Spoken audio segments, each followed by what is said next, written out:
Hello dear students, welcome to convent English high school. आज हम आपकी जो यूनिट टेस्ट है मैथ्स की उसका पेपर सॉल्व करने वाले हैं। तो ध्यान से देखो, पेपर सॉल्विंग में जितने भी चैप्टर है 1, 2, 3 उसमें से जितने भी वीडियो लेक्चर बाकी है उसके वीडियो लेक्चर आ जाएंगे, फिर आपको ज्यादा अच्छे से समझ में आएगा। लेकिन आज भी एक एक सब मैं समझा रहा हूँ, ध्यान से समझना।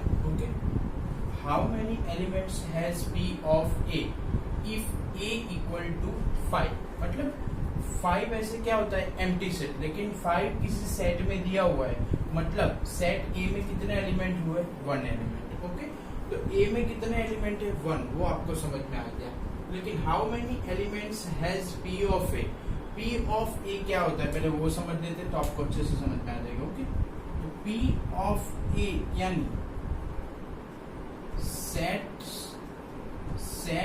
ऑफ सबसेट, यानी कि सेट ए दिया हुआ है, ओके, इसमें कितने एलिमेंट है, यानी कि n इक्वल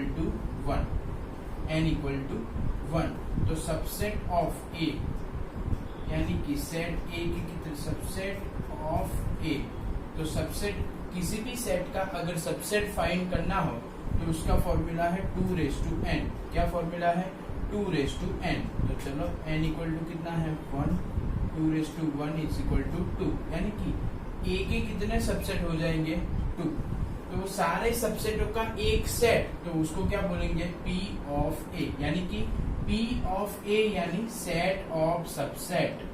कोई भी सेट आपको दिया होगा, सपोज A इक्वल टू 1, 2, 3, तो उसके कितने सबसेट होंगे, तो 2/3, मतलब सेट में जितने भी मेंबर होते हैं उसको 2 की पावर में डाल दो। सपोज A इक्वल टू दिया हुआ है 1, 2, 3, 4, तो कितने एलिमेंट है, 4, तो उसके कितने सबसेट हो गए, तो 2/4 यानी कि 16। ओके, इस इधर A में कितने मेंबर है, 1, तो इसके कितने सबसेट हो गए, तो 2/1।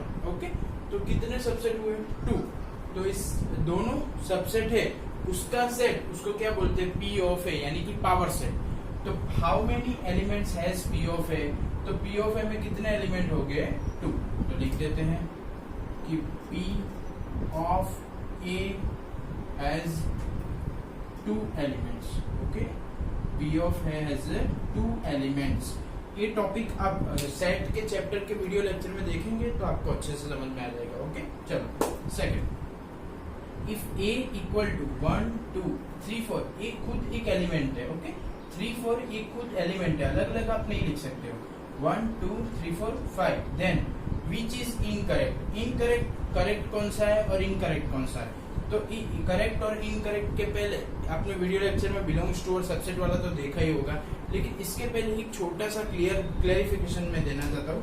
सपोज A इक्वल टू दिया हुआ है आपको, क्या देखो, 1, 2, 3, 4। ओके, तो 1 क्या है, एलिमेंट है, तो एलिमेंट के लिए ऑलवेज बिलोंग्स टू यूज होता है कि 1 belongs to A, yes, 3 belongs to A, yes, 5 sorry, फिर 5 नहीं है तो 5 does not belongs to A, यानी कि एलिमेंट के लिए क्या यूज होता है, बिलोंग्स टू यूज होता है। जब भी पूरी सेट की बात आती है तो सबसेट यूज। सपोज इसमें से कोई एक सेट बना देते हैं, चलो एक सेट बना दिया कि 1, 2, तो 1, 2 बिलोंग्स टू A लिखेंगे तो रॉन्ग हो जाएगा। क्यों, 1, 2 एक पूरा सेट बन गया, इसका क्या बन गया, सबसेट। मतलब सबसेट यानी कोई भी सेट में से छोटे छोटे कितने सेट बन सकते हैं उसको हम सबसेट बोलते हैं। ओके, देखो इसमें कितने एलिमेंट है, 1, 2, 3, 4, तो यानी इसके कितने सबसेट बनेंगे, 16, 2/4, यानी कितने सेट बनेंगे, 16। ओके, तो इसमें से कोई एक बना हुआ सेट है 1, 2 बिलोंग्स टू A लिखा, तो ये क्या हो जाएगा, इनकरेक्ट हो जाएगा। क्यों, सेट के लिए ऑलवेज आपको सबसेट यूज करना है कि 1, 2 सबसेट ऑफ A। ओके, तो चलो चेक करते जाने, 1, 2 सबसेट ऑफ A, तो यस ये तो सही है, 1, 2 सबसेट ऑफ A, क्योंकि 1, 2 इसमें आ जाएगा, यस। फिर 5 क्या है, 5 वो भी किसके फॉर्म में दिया हुआ है, सेट के फॉर्म में, तो 5 सबसेट ऑफ A, हाँ ये सेट के फॉर्म में दिया है तो सबसेट हो सकता है। ओके, फिर 3, 4, ये 3, 4 देखो खुद एक एलिमेंट है, तो एलिमेंट के लिए हम क्या यूज करते हैं, ऑलवेज बिलोंग्स टू। तो एक एलिमेंट के लिए इसने क्या यूज कर दिया है, सबसेट। तो आप बोलोगे सर इसमें कर्ली ब्रैकेट तो दिया हुआ है, ये कैसे एलिमेंट हो गया? देखो ये खुद एलिमेंट के फॉर्म में है। अगर इसको मेरे को सेट के फॉर्म में लिखना है ना, तो मैं ऐसे लिखूंगा curly bracket 3 4 A subset of A. तो ये सही था, लेकिन ये सिर्फ क्या है, एलिमेंट है। ये 3 4 खुद एक एलिमेंट है, तो उसके लिए क्या होता, बिलोंग्स टू ए, ये सही होता। ए कैसा है, रॉन्ग। तो विच इज इनकरेक्ट, तो ऑप्शन नंबर सी। ओके, तो answer option number C, which is element 3 4 subset of A. तो आपको रॉन्ग कौन सा है वो मिल गया, तो वो चेक करने की जरूरत नहीं है, तो भी मैं आपको दिखा दे रहा हूँ। देखो 1 2 क्या है, एक सेट है, तो सेट के लिए क्या यूज होता है, सबसेट। इधर कौन सा यूज किया है, belongs to, does not belongs to, मतलब ये तो क्या है, डज नॉट बिलोंग्स टू होगा ना, क्यों, क्या यूज होना चाहिए, सबसेट। ओके, तो 1 2 जैसा कोई एलिमेंट आपको दिख रहा है, ए में नहीं दिख रहा है, तो does not belongs to, right है। ओके, तो 1 और 2 सेट के थे कंप्लीट। ओके, क्वेश्चन नंबर 3, उसमें भी ध्यान से देखो। क्वेश्चन नंबर 3 चैप्टर 2 का है, फंक्शन एंड रिलेशन। बहुत इजी चैप्टर है, आपको उसके लेक्चर में भी समझ में आ जाएगा। ओके, लेकिन अभी मैं थोड़ा उसका बेसिक सिखा रहा हूँ, ध्यान से देखना। देयर आर m एलिमेंट, यानी कि number of A, set A में कितने एलिमेंट है, m। Number of B, set B में कितने एलिमेंट है, n। ओके, तो सेट ए उसमें m एलिमेंट, सेट बी उसमें n element.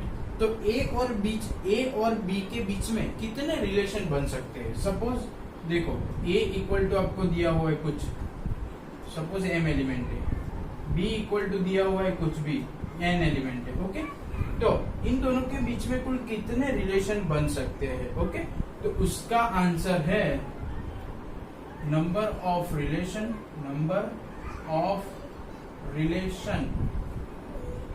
Is equal to 2m cross n, यानी कि सेट A और सेट B के जितने एलिमेंट होते हैं उनका मल्टीप्लिकेशन और 2m।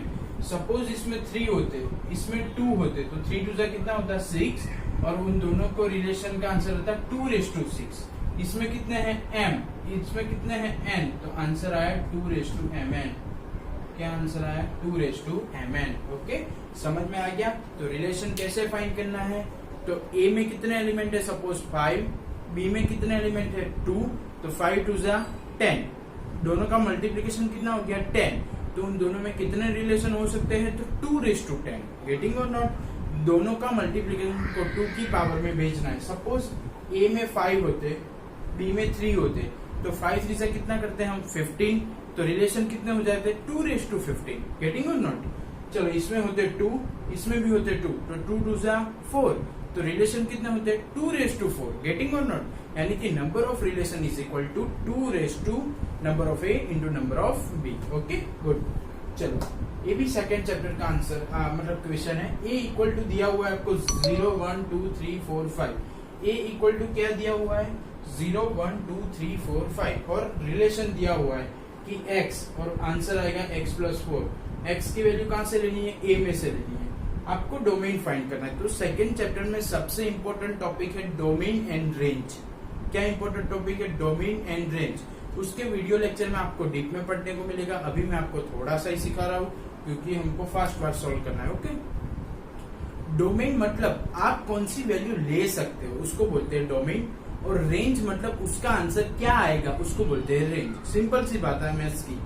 हमारी लैंग्वेज में हम याद रखेंगे कि what is the domain. Domain means हम कौन सी वैल्यू ले सकते हैं, यानी कि पुट कर सकते हैं, और रेंज मतलब हम कौन सी वैल्यू, हम जो भी वैल्यू पुट करेंगे उसका आंसर क्या क्या आएगा। ओके, तो डोमेन फाइंड करना है। चलो देखते, चलो ये रिलेशन दिया हुआ है, यस रिलेशन। चलो x की जगह पे 0 ले लो, तो 0+4 क्या आएगा 4, फिर x की जगह पे 1, तो 1+4 क्या आएगा 5, फिर 2 ले लो तो 6, फिर 3 ले लो तो 7, फिर 4 ले लो तो 8, और 5 ले लो तो 9। ओके, 6 ले सकते हैं, नहीं ले सकते, क्यों, x की वैल्यू जो लेनी है वो कहाँ से लेनी है, a में से, और a में कितने एलिमेंट है, 0 से लेके सिर्फ 5 तक।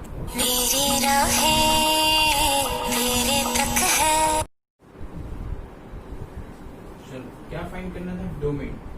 0 लिया 4 आंसर आया, 1 लिया 5 आंसर आया, 2 लिया 6 आंसर आया, 3 लिया 7, 4 8 5 9। क्या फाइंड करना है, डोमेन। मैंने बोला था डोमेन यानी कौन सी वैल्यू हम ले सकते हैं। ओके, तो देखो डोमेन का डी, डोमेन का क्या डी, और तो डोमेन ऑफ रिलेशन यानी कि डोमेन ऑफ आर। ओके, क्या हो जाएगा, चलो कौन सी वैल्यू हम ले सके।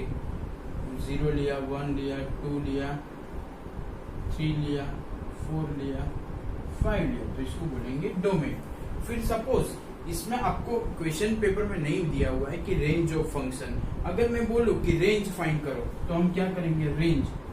देखो रेंज ऑफ रिलेशन, चलो रेंज ऑफ रिलेशन मतलब ये फंक्शन, ये रिलेशन की क्या फाइंड करनी है, रेंज। तो रेंज मतलब क्या कि कौन से आंसर आ सकते हैं, तो क्या क्या आंसर आए देखो, तो 4 5 6 7 8 और 9। आपको अभी सिर्फ इतना ही लिखना है, डोमेन ही पूछा होगा। ओके, तो चलो इस सेकंड चैप्टर के 2 एमसीक्यू कंप्लीट हो गए। Third chapter trigonometry, very easy chapter and very interesting chapter. Okay, वो हम एकदम इजीली सीखेंगे। ये दोनों चैप्टर खत्म हो जाएंगे वीडियो लेक्चर में, फिर ट्रिग्नोमेट्री स्टार्ट होगा। ओके, देखो पर बेसिक कॉन्सेप्ट आप 10th स्टैंडर्ड में पढ़ के गए। ओके, तो मैं सिंपल सा अभी सिखा रहा हूँ कि क्या करना है। देखो 10 19 पाई है, तो 3 के टेबल में 19 के आसपास कौन सा आता है, तो 18 आता है। क्या आता है, 18 पाई। तो आप इसको 18 पाई अपॉन पाई लिख सकते हो, तो हाँ लिख सकते हैं ना, क्यों, 19 को मैंने से डिवाइड किया यानी कि उसके टुकड़े कर दिए। ओके, तो 18 पाई प्लस पाई अपॉन क्या हो जाएगा, 3। Very good. चलो फिर नेक्स्ट 10, 3 को अलग अलग बांट दो, तो इधर क्या हो जाएगा, 6 pi plus pi by 3, 6 pi plus pi by 3। Okay, 6 pi plus pi by 3। तो यूनिट सर्कल आपको सीखने का आएगा उसकी थियरी में, चैप्टर 3 की थियरी में यूनिट सर्कल सीखने का आएगा। 0 पाई बाय 2 ये होता है पाई, ये होता है 3 पाई बाय 2, ये होता है 2 पाई। तो सेकेंड राउंड घूम के आएंगे तो इधर आ जाएगा 4 पाई, थर्ड राउंड तो इधर आ जाएगा 6 पाई। तो 6 पाई प्लस यानी कौन सा क्वाड्रेंट, फर्स्ट क्वाड्रेंट होगा। कौन सा क्वाड्रेंट होगा, फर्स्ट क्वाड्रेंट। तो फर्स्ट क्वाड्रेंट में 10 कैसा होता है, पॉजिटिव होता है। वो आपको सब चैप्टर में सीखने को मिलेगा। ओके, फर्स्ट क्वाड्रेंट में 10 होता है पॉजिटिव, तो 10 पाई बाय 3, 10 पाई बाय 3। तो 10 पाई बाय 3 की वैल्यू आपको पता है √3। ओके, ये रेडियन मेजरमेंट है। पाई बाय 3 मतलब क्या होता है, 60। ये रेडियन मेजरमेंट है, वो मैं आपको लिख के देता हूँ कि पाई इक्वल टू क्या होता है पता है, 180 डिग्री। पाई बाय 2 मतलब क्या होता है, 90 डिग्री। पाई बाय 3 मतलब क्या होता है, 60 डिग्री। पाई बाय 4 मतलब क्या होता है, 45 डिग्री। ओके, ये भी आपको सीखने को मिलेगा। पाई बाय 6 मतलब क्या होता है, 30 डिग्री। ओके, तो ये पाई वाला क्या है, रेडियन, और डिग्री वाला डिग्री मेजरमेंट। ओके, तो एमसीक्यू सॉल्व हो गए। आपको अभी सिंपल एकदम समझ के आंसर लिखना है। फिर मैं आपको पूरा जो चैप्टर वाइज हमारा लेक्चर चल रहा है उसमें बहुत सारे लेक्चर शूट हो गए हैं, सिर्फ अपलोड करने बाकी है। तो 1-2 दिन में पूरे के पूरा चैप्टर 1 और चैप्टर 2 अपलोड हो जाएगा। तो उसमें से देख के भी आप पेपर सॉल्व कर सकते हो और इधर देख के भी आप पेपर सॉल्व कर सकते हो। ओके, अभी नाउ सेक्शन बी, ये ध्यान से पहले देख लो।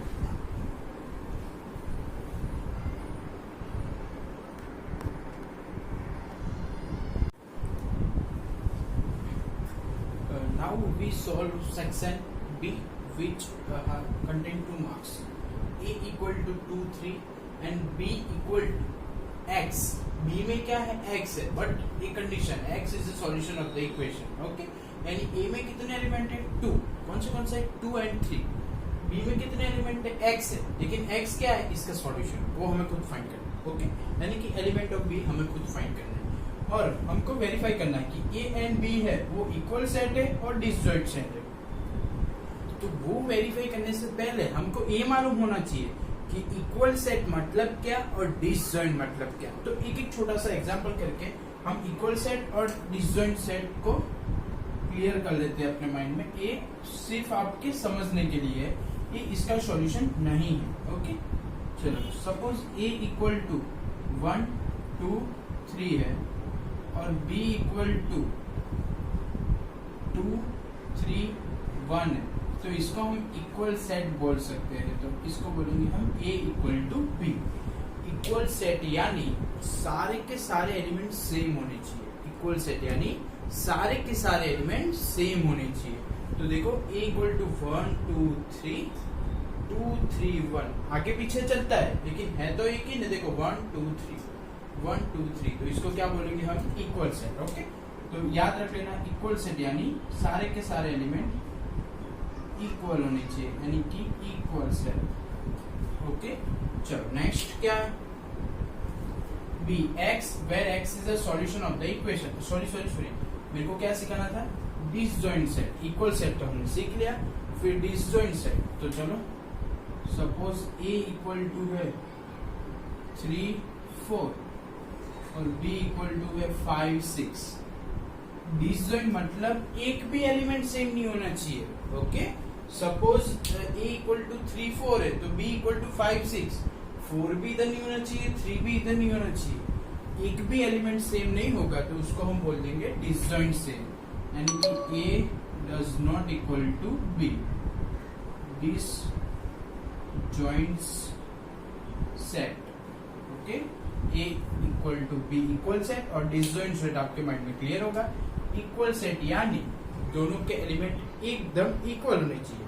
1 2 3 तो इधर भी 1 2 3, ए बी सी तो इधर भी A B C, P Q R तो इधर भी पी क्यू आर। ओके, और डिसजॉइंट मतलब टोटली डिफरेंट, एक भी एलिमेंट मैच नहीं होना चाहिए। ओके, तो चलो क्वेश्चन में जो दिया है वो आगे पढ़ते हैं।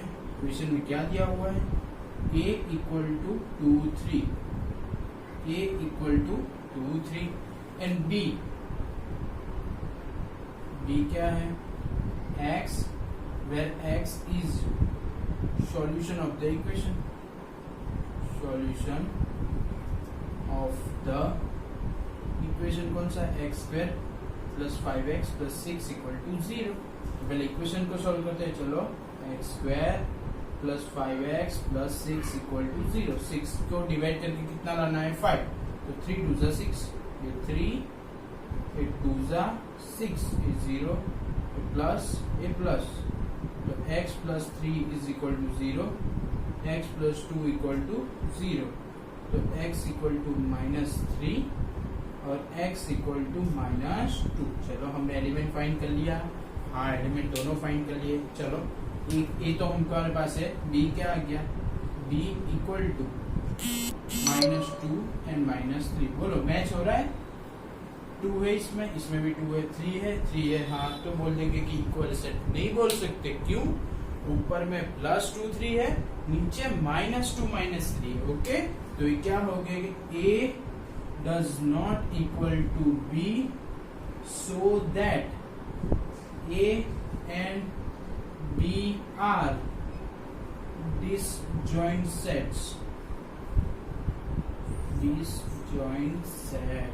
ओके, समझ में आ गया आप सबको? तो पहले इक्वल सेट और डिसजॉइंट सेट पढ़ना जरूरी है, तभी आपको पता चल जाएगा कि इक्वल को क्या होता है और डिसजॉइंट क्या होता है। ओके, चलो क्वेश्चन नंबर 6 में उसकी और में सेट चैप्टर का ही एग्जाम है। एन के दिया हुआ है, के के पास आप कोई भी वैल्यू डाल, सपोज n2 है तो के की जगह पे 2 डाल देंगे। चलो, तो हमको फाइंड करना है n2 और n3 का इंटरसेक्शन n6 होता है। तो पहले तो इंटरसेक्शन समझ लेते हैं थोड़ा, फिर हम क्या करेंगे? ये सम करेंगे। तो इंटरसेक्शन मतलब क्या, वो पहले समझो। ये जो भी ब्रैकेट है ना, वो आप ये चैप्टर के वीडियो लेक्चर में पढ़ने ही वाले हो, लेकिन मैं समझा रहा हूँ क्यों कि अगर हम ब्रैकेट वाला नहीं पढ़ेंगे तो आपको ये सम समझ में नहीं आएगा। इसलिए पहले वो क्लियर करते हैं, फिर हम सम करते हैं। Okay, suppose a equal to है 1 2 3 और b इक्वल टू है 2 3 4। ओके, तो चलो intersection a intersection b। Intersection मतलब कॉमन मेंबर्स, तो क्या आ गया? 2 and 3। ओके, इंटरसेक्शन मतलब क्या? Common member. तो हमको क्या प्रूव करना है कि n2 और n3 में जो कॉमन मेंबर है वो क्या है? n6 है। तो उसके पहले हम क्या करेंगे, तीनों को फाइंड कर देंगे। तीनों फाइंड करते हैं। चलो पहले क्या फाइंड करेंगे, एन के आपको दिया हुआ है तो n2 तो क्या हो जाएगा 2x और x belongs to x belongs to n। Okay, यानी कि n में से आप कोई भी वैल्यू डाल सकते हो। तो n कहाँ से स्टार्ट होता है, n मतलब नेचुरल नंबर कहाँ से स्टार्ट होता है, 1 से। तो 2 1 जा 2, 2 2 जा 4, 6 8, यानी सब क्या आएगी, इवन नंबर्स। ओके, n2 मतलब सब इवन नंबर्स। फिर देखो ध्यान से, n3 3x where x belongs to n। Okay, तो 3 1 जा 6 9 12, इसमें थोड़ा आगे लिखे तो आपको समझ में आएगा अच्छे से। 10 12 14 16 18, ओके, इवन नंबर्स। इधर देखो 3 6 9 12 15 18 अप टू इन्फिनिटी। ओके, तो ध्यान से आप देख सकते हो कि दोनों का हम इंटरसेक्शन कर रहे हैं तो क्या आ रहा है, देखो 2 4 6 तो 3 6, 2 4 6 12 तो 6 12, फिर 18 तो 18, यानी 6 का टेबल कॉमन आ रहा है। क्या कॉमन आ रहा है, 6 का टेबल। तो 2 वाले इवन नंबर्स 2 4 6 8 10 12 14 16 18 20 22। ओके, और 3 का देखो 3x, x की जगह x बिलोंग्स टू n। 3 1 जा 3, 3 2 जा 6, 3 3 जा 9, 3 4 जा 12, 3 5 जा 15। ओके, 3 का टेबल। ओके, n2 n3 हो गया। हमें क्या फाइंड करना है, n2 और n3 का इंटरसेक्शन यानी कॉमन एलिमेंट। ओके, वो आप सबको पता है, मैंने ऊपर एक्सप्लेन किया है। n2 n3, चलो n2 n3 इधर में कॉमन क्या आ रहा है, देख सकते हो 6 6 12 12 18 18, यानी कि 6 का टेबल 6 12 18 अप टू इन्फिनिटी। वो क्या आएगा, कॉमन। यानी कि ये क्या है, तो क्या n6 इक्वल टू n6, क्योंकि अगर हम n6 फाइंड कर रहे हैं तो क्या आता है, देख तो ध्यान से, इधर हो जाएगा nk तो इधर n6, फिर kx तो 6x और x बिलोंग्स टू n, यानी कि x की वैल्यू कहाँ से लेनी है, नेचुरल नंबर से। तो लेते जाओ 6 1 जा 6, 6 2 जा 12 18 अप टू इन्फिनिटी। ओके, यानी कि n2 और n3 में कॉमन एलिमेंट क्या आ जाएंगे, n6। तो ये वेरीफाई हो गया कि n2 और n3 का इंटरसेक्शन क्या होगा, n6। ओके, आपको अच्छे से समझ में भी आ गया होगा। नाउ 7 नंबर क्वेश्चन देखो, find domain and range of the function. तो ये हमने पिछले सेक्शन ए में ही सीखा हुआ है कि what is the domain and what is the range. तो डोमेन यानी आप कौन सी वैल्यू ले सकते हो, यानी कौन सी वैल्यू उसमें पुट कर सकते हो, और रेंज मतलब अगर आप वो वैल्यू पुट करेंगे तो आपका आंसर क्या आएगा, यानी कि आपको आंसर क्या क्या आ सकता है, वो क्या है, उसकी रेंज है। ओके, तो अभी हम फर्स्ट डोमेन के बारे में सीखेंगे। तो पहले क्या फाइंड करेंगे, डोमेन। तो f of x equal to under root 16 minus x square. Okay, अभी अंडर रूट यानी स्क्वायर रूट कौन से नंबर का निकल सकता है, तो ओनली पॉजिटिव नंबर्स, यानी कि x की हमें ऐसी वैल्यू पुट करनी पड़ेगी कि अंदर जो भी है उसका आंसर कैसा रहना चाहिए, पॉजिटिव रहना चाहिए। ओके, यानी कि इधर क्या हो जाएगा, 16 minus x square greater than और इक्वल टू 0। क्या हो जाएगा, 16 minus x square greater than और इक्वल टू 0। ओके, तो 16 minus x square greater than और इक्वल टू 0। तो इधर 16 ग्रेटर देन और इक्वल टू क्या हो जाएगा, एक्स स्क्वायर, और इधर हो जाएगा एक्स स्क्वायर लेस देन और इक्वल टू 16। ओके, अभी एक्स का स्क्वायर क्या होना चाहिए, 16 या तो 16 से कम होना चाहिए। x का स्क्वायर क्या होना चाहिए, 16 या तो 16 से कम। तो हम x की ऐसी कौन सी वैल्यू डाल देंगे कि उसका स्क्वायर 16 या 16 से कम होगा। तो ध्यान से देखो, 0 है, 1 2 3 4, 0 से लेके 4 तक हम कोई भी वैल्यू डाल दो। चलो 1 डालो तो उसका स्क्वायर 1, 16 से कम है, यस। 2 डालो, 2 का स्क्वायर 16 से कम है, यस। 3 का स्क्वायर 9 क्या आता है, 16 से कम है, yes.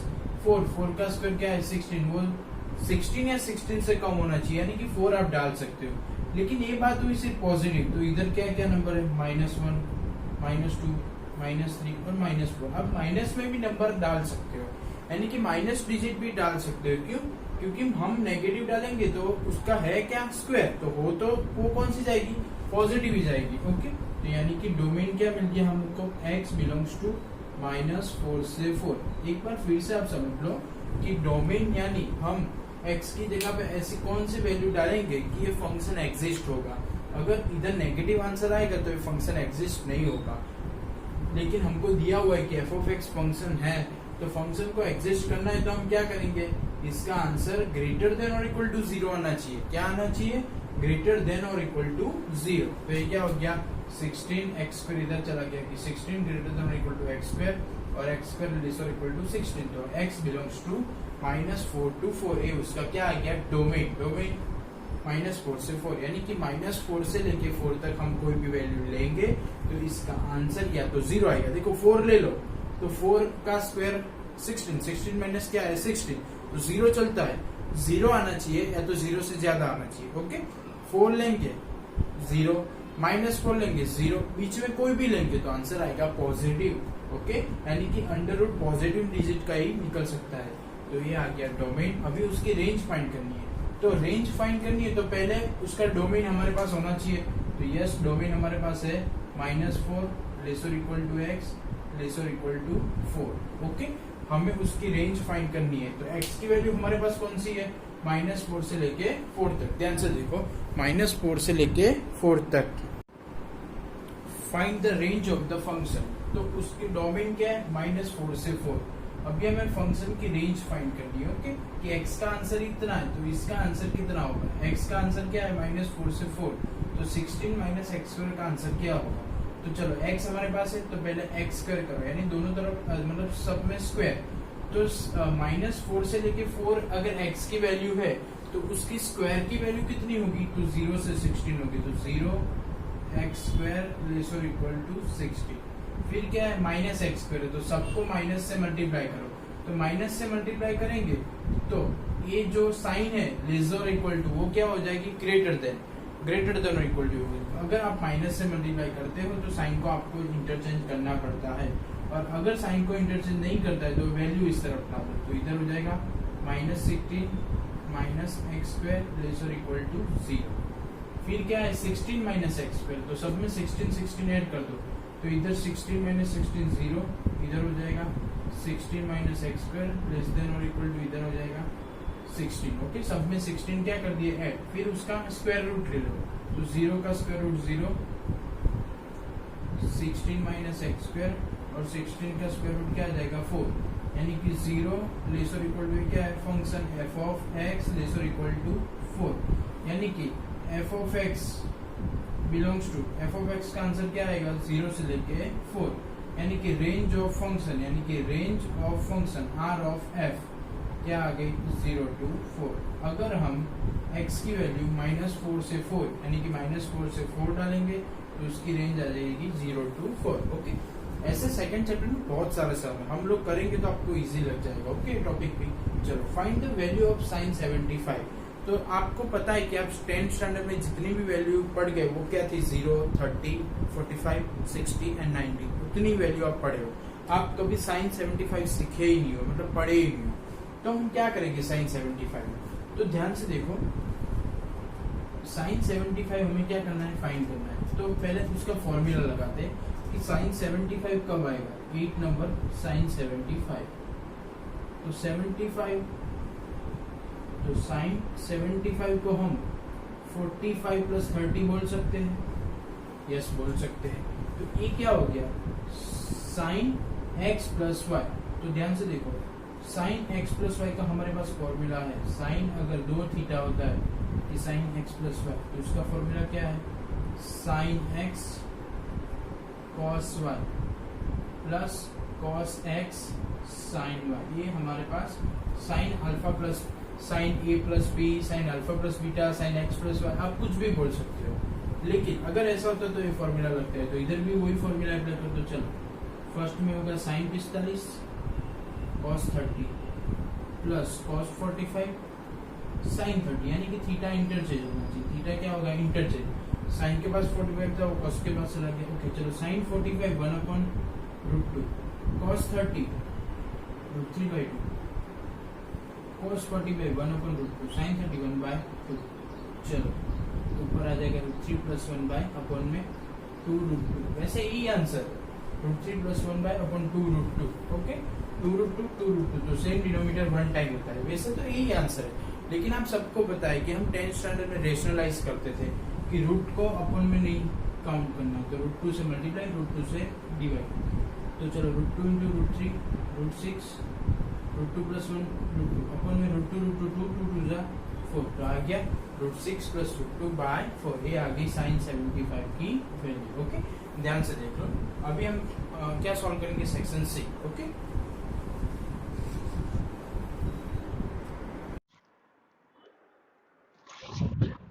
Now we solve section C, question number 9. ध्यान से देखना, U equal to 1 2 3 4 up to 9. U means universal set. Okay. A equal to 2 4 6 8, B equal to 2 3 5 7.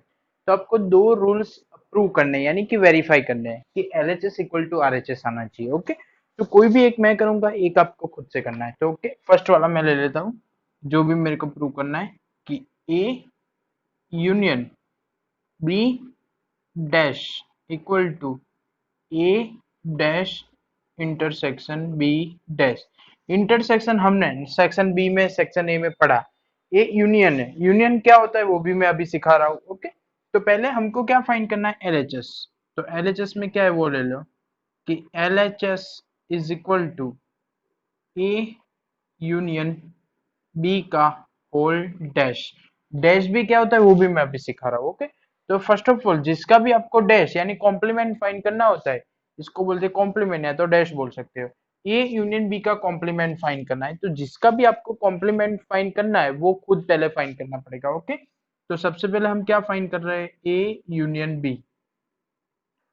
तो चलो ए के एलिमेंट कितने हैं, 2 4 6 8, 2 4 6 8 यूनियन बी के एलिमेंट कितने हैं, 2 3 5 7, 2 3 5 7। ओके, चलो तो यूनियन, यूनियन यानी कंबाइन करना है, दोनों को मिक्स करके लिख दो, और कोई भी एलिमेंट रिपीट नहीं होना चाहिए, उसको बोलेंगे हम यूनियन। चलो 2 3 4 5 6 7 8। ओके, इंटरसेक्शन मतलब क्या था, इंटरसेक्शन मतलब कॉमन मेंबर्स, यूनियन मतलब दोनों को कंबाइन कर दो। और अगर कोई मेंबर देखो 2 2 कितनी बार है, दो बार, तो हमने कितनी बार लिखा, एक ही बार लिखना है। Okay, A union B find कर लिया। ओके, फिर अभी ए यूनियन बी का क्या करना है, होल डैश फाइंड करना है। क्या फाइंड करना है, होल डैश।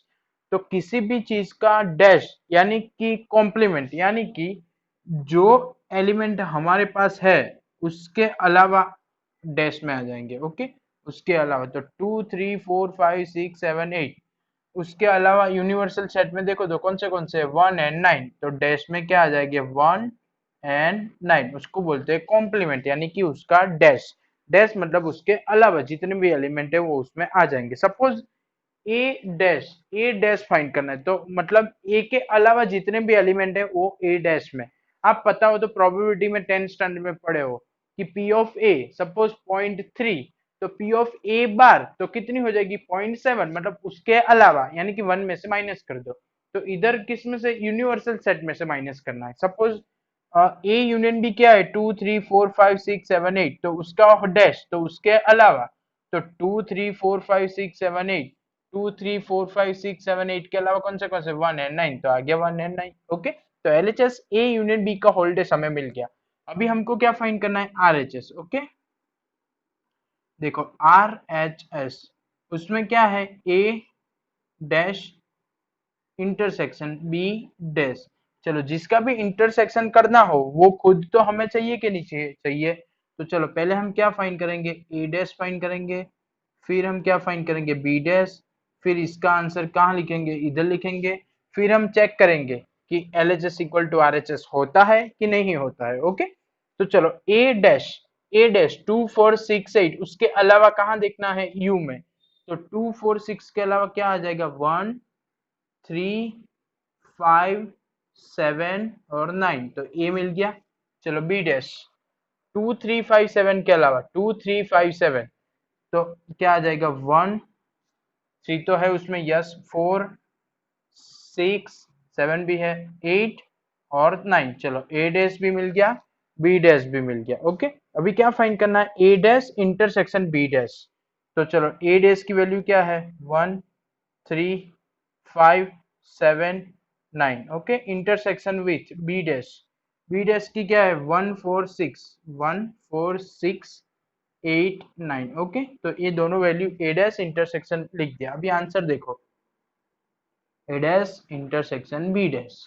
तो इंटरसेक्शन मतलब क्या बोला था मैंने, इंटरसेक्शन मतलब कॉमन एलिमेंट क्या है, देखो 1 1 9 9, तो क्या आ जाएगा 1 एंड 9, क्या आ जाएगा 1 एंड 9। तो देखो एलएचएस का आंसर 1 9, आरएचएस का आंसर 1 9।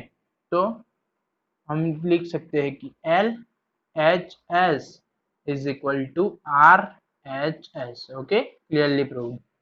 देखो इस ऐसा ही सम से इक्वेशन नंबर 2 है। ओके, उसमें पहले आप क्या फाइंड करेंगे, ए इंटरसेक्शन बी, उसका क्या करेंगे कॉम्प्लीमेंट यानी कि डैश, फिर क्या फाइंड करेंगे ए डैश और बी डैश का यूनियन, यानी कि ए डैश और बी डैश को क्या कर देंगे कंबाइन, दोनों का आंसर इक्वल आने चाहिए, तो ये प्रूव हो जाएगा। ओके, चलो क्वेश्चन नंबर 10 बहुत ही इजी है। एफ कहाँ का फंक्शन है, ए से लेके बी का, तो आगे वाला होता है उसको हम क्या बोलते हैं डोमेन, इसको बोलते हैं कोडोमेन। ओके, तो देखो फंक्शन दिया हुआ है, यस दिया हुआ है, मतलब आगे वाला जो भी है उसको क्या बोलेंगे डोमेन। तो चलो डोमेन ऑफ फंक्शन लिख ही देते हैं, क्या है 1 2 0 -1, और आंसर रेंज ऑफ एफ क्या है, रेंज क्या है फंक्शन की 1 3 -1 -3, वो हमें पूछा नहीं है, सिर्फ लिखा मैंने इस। ओके, चलो एफ ऑफ एक्स क्या है, एफ ऑफ एक्स किससे डिफाइन किया हुआ है, पी एक्स प्लस क्यू, यानी एफ ऑफ एक्स यानी कि जो भी आंसर है उसको हम क्या सपोज करेंगे y, y equal to p x plus q. चलो x की जगह पे अगर हम 1 ले रहे हैं तो आंसर हमें 1 ही मिल रहा है। ओके, तो चलो x की जगह पे p ऑफ 1 लिया तो हमें आंसर क्या मिला, तो कि 1 मिला। तो ये एक इक्वेशन हो गया कि p plus q is equal to 1। Okay, देखो हमें फंक्शन दिया था 1 1, चलो फिर x की जगह पे हमने क्या लिया हुआ है 2, तो हमें आंसर क्या मिला 3। तो चलो equation y equal to p x plus q, तो आंसर मिला हुआ है हमें 3, कब, जब x की जगह पे हमने लिया 2 प्लस क्यू। तो ये इक्वेशन भी हो गया 2p plus q is equal to 3। तो दोनों इक्वेशन को हम एलिमिनेशन मेथड से सॉल्व करेंगे तो हमको मिल जाएगा p एंड q। ओके, तो चलो सॉल्व कर देते, 2p plus q is equal to 3, p plus q is equal to 1, चलो माइनस माइनस माइनस, तो क्यू क्यू क्या हो गया कट, 2p में से एक p चला जाएगा तो एक p बचेगा। ओके, 3 में से 1 चला जाएगा तो 2 बचेगा, तो p की वैल्यू हमारे पास है 2। p की वैल्यू या तो आप इक्वेशन 1 में पुट करो या तो आप इक्वेशन 2 में पुट करो, मैं a वाले इक्वेशन में पुट करता हूँ। चलो ये इक्वेशन हमारे पास है p plus q is equal to 1, तो q equal to 1 minus p, तो q इक्वल टू 1 माइनस 2, तो q इज इक्वल टू -1। तो दोनों वैल्यू हमें मिल गई, p इक्वल टू 2 है और q इक्वल टू 1 है। ओके, तो 10 नंबर भी बहुत इजी तरीके से सॉल्व हो गया। नाउ 11 नंबर, 11 नंबर ट्रिग्नोमेट्री का सम है। ट्रिग्नोमेट्री का सम है तो उसको सॉल्व करने के लिए हमको फॉर्मूला आने चाहिए। ओके, तो चलो थोड़ा स्टार्ट करते हैं, एलएचएस ले लेते हैं, हमको प्रूव करना है RHS. Okay, LHS equal to क्या हो जाएगा कॉस 2 थीटा, यानी कॉस 3x ऐसा लिख सकते हैं, हाँ है क्या 6x, मैंने इसको इस तरीके से लिखा कॉस 2 थीटा, क्या कॉस 2 थीटा, क्योंकि हमारे हम एलएचएस में हमको क्या दिया हुआ है कॉस, हमें आंसर भी किस में चाहिए कॉस में चाहिए, तो हमारे पास कॉस 2 थीटा का ऐसा फॉर्मूला है कि कॉस में ही आंसर मिलेगा। देखो कि कॉस 2 थीटा होगा तो हम बोलेंगे कि 2 cos square theta is equal to 1। Okay, तो इधर भी देखो कॉस 2 थीटा, थीटा की जगह पे इधर 3x है, तो इधर 2 थीटा, तो इधर थीटा की जगह पे क्या है 3x है, तो इधर भी क्या आएगा 3x। चलो फॉर्मूला पुट कर देते हैं, 2 कॉस स्क्वायर थीटा, थीटा की जगह पे 3x माइनस 1, लेकिन अभी क्या हुआ cos 3x, तो cos 3x का भी एक फॉर्मूला है, कि अगर cos 3 थीटा होगा, cos 3 थीटा, तो उसका फॉर्मूला है कि 4 cos cube theta minus 3 cos theta, ये इसका फॉर्मूला है cos 3 थीटा का। इधर 3 थीटा नहीं है, क्या है, 3x है, तो जहां जहां थीटा है वहां कहां रख देंगे हम x। ओके, चलो 2 cos 3x का formula 4 cos cube x minus 3 cos x, और उसका क्या है, स्क्वायर, ये स्क्वायर था ना, वो square as it is -1। Okay, समझ रहे हो आप? Okay, very good. चलो, ये क्या है, होल ब्रैकेट का स्क्वायर। तो होल ब्रैकेट का स्क्वायर का फॉर्मूला आप सबको पता है, आप 8 क्या 5 स्टैंडर्ड से पढ़ रहे हो, कि अगर x माइनस वाई का होल स्क्वायर है तो क्या आएगा, फर्स्ट टर्म का स्क्वायर, सेकेंड टर्म का स्क्वायर, बीच में माइनस और 2xy, यानी मिडिल टर्म। ओके, वो आप सबको पता है। तो ये देखो, ये दोनों टर्म है, बीच में माइनस है, ऊपर स्क्वायर है, तो क्या लग जाएगा, होल टर्म का स्क्वायर। ओके, तो चलो 2 एज इट इज। चलो फर्स्ट टर्म का स्क्वायर, तो 4 का क्या हो जाएगा 16, और cos क्यूब का cos रेज टू 6x हो जाएगा। ओके, चलो फिर प्लस 3 का स्क्वायर 9 cos स्क्वायर x, फिर 2 तीनों साथ में, मतलब माइनस 2 3 जा 6 4 जा 24, और cos की पावर हो जाएगी cos raise to 4x। Okay, -1। चलो 2 को अंदर मल्टीप्लाई कर दो, 2 इंटू 16 कितना हो जाएगा 32 cos raise to 6x, 2 9 18 cos square x, 48 cos raise to 4x -1। तो देखो 32 cos 6x plus 18 cos square 48 है, मतलब इधर 3 का स्क्वायर कितना हो गया 9, तो 9 टू जा 9 टू जा कितना होगा 18। ओके, और ये 48 cos रेज टू 4 को इन्होंने आगे लिखा है, तो देखो ये 32, ये 32, फिर 18, तो वो 18 पीछे लिखा हुआ है, cos रेज टू 4, तो ये cos रेज टू 4 और -1, यानी आंसर आ गया RHS। ओके, यानी कि सेक्शन सी भी बहुत इजी था, यानी 3 मार्क्स के क्वेश्चन आप देख सकते हो, बहुत इजी। ओके, देख लो एक बार।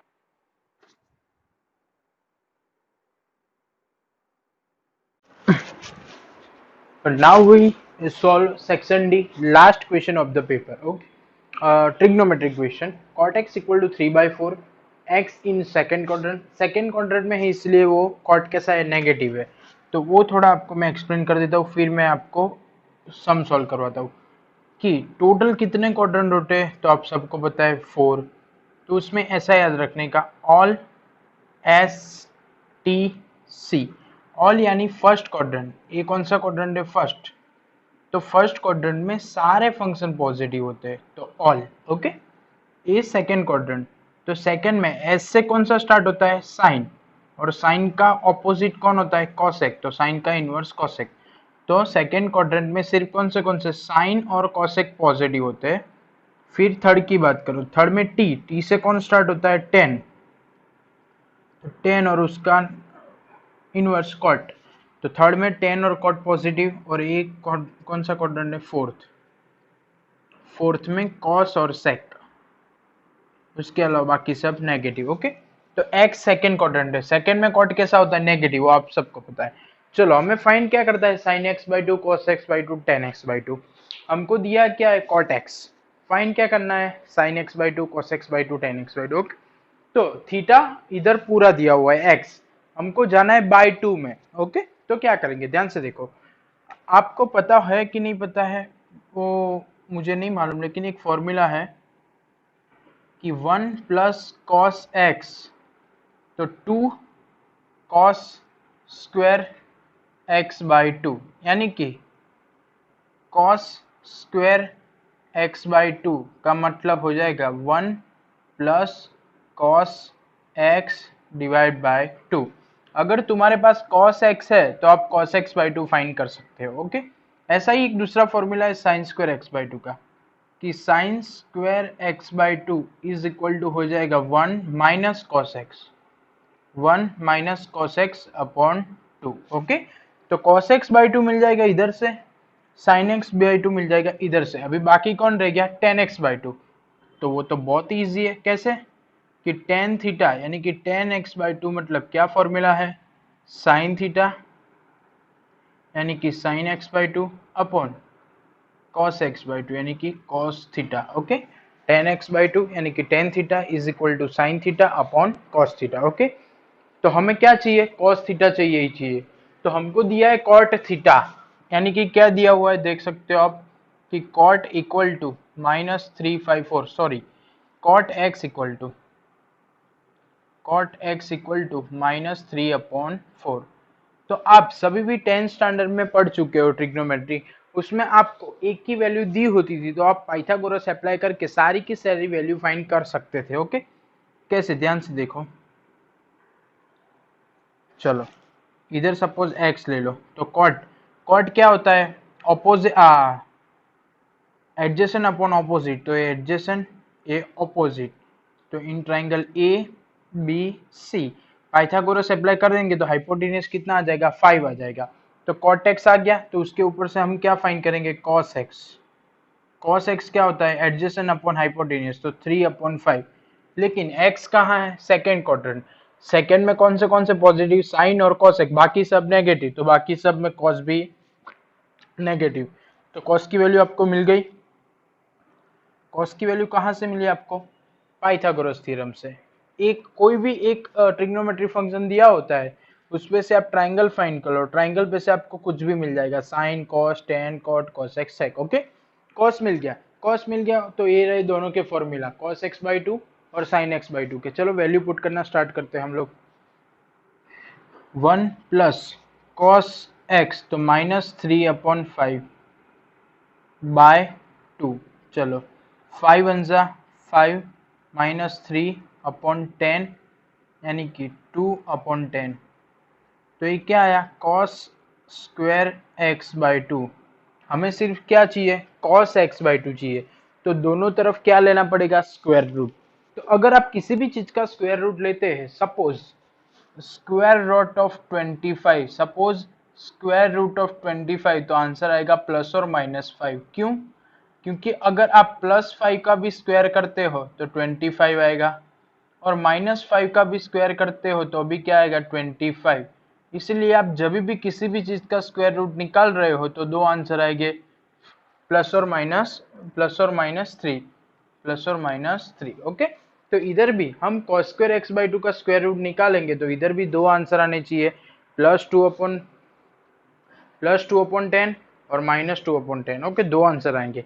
तो कौन प्लस लेना है कि माइनस लेना है, वो हम क्वाड्रेंट पे से डिसाइड करेंगे। देखो x in second quadrant, x कहाँ पे था, सेकेंड क्वाड्रेंट में, तो सेकेंड क्वाड्रेंट कहाँ से कहाँ होता है, 90 less than x less than 180, ये सेकेंड।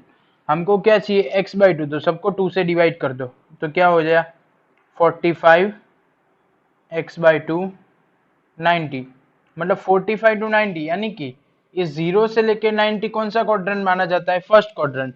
तो 45 से 90 भी कौन सा क्वाड्रेंट होगा, फर्स्ट। तो x बाई टू अगर फर्स्ट में है तो cos x बाई टू कैसे लेंगे, हम पॉजिटिव लेंगे, यानी कि cos x by two is equal two plus में √2/10, यानी कि √2/√10 अलग अलग दे दो। ओके, तो आपको कट करने में आसानी रहेगी। तो cos x बाई टू मिल गया आपको। Okay, cos x by to आपको अच्छे से मिल गया। Same procedure in sin x by to. Okay, same procedure, लेकिन इधर क्या था प्लस, इधर क्या है सिर्फ माइनस, बस वही डिफरेंस है। 1 माइनस कॉस की वैल्यू क्या है, -3/5 अपॉन क्या आ जाएगा 2। ओके, चलो 1 माइनस माइनस प्लस 3/5/2। चलो 5 वन 5 प्लस 8 अपॉन क्या आ गया 10। ओके, चलो अभी sign square x by to, हमको क्या चाहिए, साइन एक्स बाई टू, तो क्या लेंगे, स्क्वायर रूट। स्क्वायर रूट लेंगे तो फिर से हमको दो ऑप्शन, या तो प्लस या तो माइनस, लेकिन एक्स बाई टू कहाँ है, फर्स्ट क्वाड्रेंट, तो साइन फर्स्ट क्वाड्रेंट में तो सारे पॉजिटिव है, देखो कॉस भी पॉजिटिव साइन भी पॉजिटिव। चलो स्क्वायर रूट ले लेते हैं, साइन स्क्वायर का क्या हो जाएगा, साइन एक्स बाय टू, और 8 का क्या हो जाएगा 2√2, और 10 का क्या हो जाएगा √10, यानी कि 2√2/10। चलो साइन एक्स बाई टू मिल गया, कॉस एक्स बाई टू मिल गया, तो उसके ऊपर से हम क्या फाइंड करेंगे, टेन एक्स बाई टू। तो 10x बाई टू मतलब इन दोनों का क्या हो जाएगा, डिवीजन। चलो साइन एक्स बाई टू की वैल्यू 2√2/√10 और cos x बाई टू की वैल्यू √2/√10। तो देखो सेकेंड और फोर्थ डिनोमीटर कट हो गया। ओके, तो क्या बच गया 2√2/√2। तो √2 भी कट, √2 भी कट, तो 10x बाई टू का आंसर क्या आया 10x by two is equal to 2।